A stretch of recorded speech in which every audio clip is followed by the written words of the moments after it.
Over the past 13 years, the Marvel Cinematic Universe has become the highest-grossing movie franchise in history.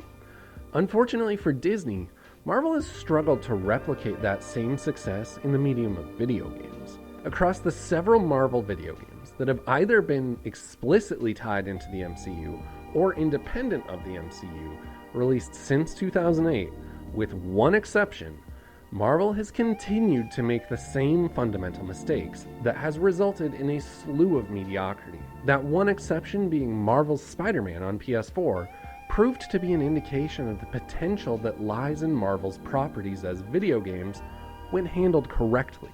Despite multiple approaches failing, the prospect of Marvel video games is still a proverbial goldmine. By making a few changes and relinquishing some control in the right places, Marvel could move their heroes into a new medium at a similar level of success as their movies. Welcome everyone. Welcome back to LegalSpeak, a ColdNorth production. I'm the Law Morris, and this is the video essay series in which I get to talk about the games I've been playing and what I think of the medium as a whole. After the reveal of Square Enix's Guardians of the Galaxy game at E3, I was just left wondering, what the hell is going on with Marvel video games? So I thought it over, and now it's time to talk about it. Let's talk about Marvel video games. Before we get into the current state of Marvel games, we have to take a look at what Marvel has done with video games since the inception of the MCU. The first major foray into video games was a batch of typical cash-in licensed games. Iron Man, Iron Man 2, Captain America Super Soldier, Thor God of Thunder, and The Incredible Hulk were all poorly received cash grab games that were pumped out on a rushed schedule from relatively inexperienced dev teams in order to coincide with a movie release. These titles all came out at the tail end of the era of licensed games, in which undercooked releases were a typical and even expected part of the marketing cycle for basically any movie that has any appeal to a younger demographic.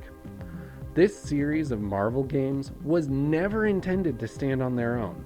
They were a marketing tool at best and an afterthought at worst. After the discontinuation of the licensed games and a several-year hiatus, Marvel returned to the realm of AAA gaming with SpiderMan PS4 in late 2018. Upon the announcement of SpiderMan PS4 being developed by none other than Insomniac Games, it was clear that this would be a radically different direction for Marvel video games as a whole. Marvel had done what Disney rarely does, and they had relinquished creative control of their IP to an external team. Not only did Marvel allow Insomniac to create the game they wanted, but according to Insomniac's Ted Price, Marvel approached them and allowed them to choose which character they wanted to build a game around. And so we started having these three-way conversations, and it became very clear quickly that Marvel was interested in our take on one of their franchises. They weren't interested in us doing a game based on a movie or a comic series. And they said, look, we've got a lot of characters. Pick a character that you guys think works for you, and then we'd love to hear your take on it. By relinquishing control, Marvel finally had a Spider-Man game that felt distinctly different from all other past and current iterations of the character, with a story compelling enough to stand on its own without the assistance of an upcoming film release. Insomniac was able to perfectly tailor the type of game they made to the powers of the hero that was the game's primary focus. Recognition of talent and quality, then surrendering the reins when appropriate, led to arguably the best Marvel video game ever that should have been to the Marvel video game universe what Iron Man was to the MCU. Since Insomniac's Spider-Man game, Marvel has partnered with Square Enix, resulting in 2020's Marvel's Avengers and the recently announced Guardians of the Galaxy coming in October. From the moment it was announced, Marvel's Avengers has been criticized for having the appearance of a third-rate knockoff of the MCU Avengers. When released, the game was received poorly and heavily criticized for being made up of unimaginative combat lacking in the variety that one would expect from a game with characters whose abilities cover as wide a range as the Avengers. Many also complained of a lack of substantial story content, and there in no way has been any attempt to link Marvel's Avengers to Marvel's Spider-Man. And to make things worse, from what we've been shown of Guardians of the Galaxy, the gameplay looks to be very similar to that of Marvel's Avengers. Of course, we won't be able to pass judgment until the game is released, but as of now, the future of Marvel's partnership with Square Enix doesn't look to be very fruitful. So what should Marvel do to achieve a similar level of success in video games as they have in movies? Before I get started, I want to acknowledge that I am fully aware that this is all significantly easier said than done. That being said, the obvious route for Marvel to go is to create a Marvel video game universe that is separate from, but telling stories in a similar way to the Marvel Cinematic Universe. In order to do this, Disney would need to create a development subsidiary that moving forward I will refer to as Marvel Video Games, MVG.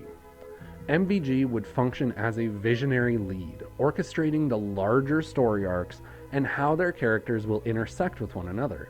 Ideally, MVG would have the freedom to identify talented development studios and contract those studios on a game-by-game basis. At the point of approach, allowing those studios to choose off a menu of characters MVG intends to use in their ongoing larger story arc, similar to how Insomniac was allowed to choose Spider-Man, would result in developers being more interested in their work and, in turn, better games. Throughout all this, it would be important for MVG to make long-term decisions for the betterment of their games. That means not being afraid of exclusivity and working towards larger story arcs similar to the MCU's phases.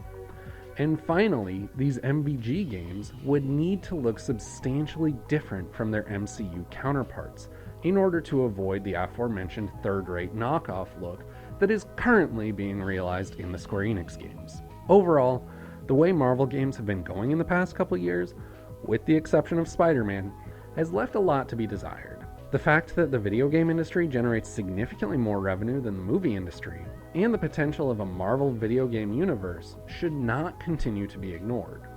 During the early years of the MCU, the movies were made great because the creators had the freedom to craft the stories they wanted, surrounding the characters they cared about. While it may be highly unlikely, if Disney were to invest in a video game production house and allow them and their contracted development studios the freedom to pursue the stories and characters they were interested in, Marvel could find even more success in video games than movies. But as it stands now, I'm not hopeful for the future. So what do you think of the Square Enix Marvel games? And what do you think Marvel should do to get on the right track? Let me know in the comments down below. Don't forget, you can see everything I do all in one spot over at ColdNorthPro.com. I'll be back next time talking about something else entirely. So until then, just go play some games.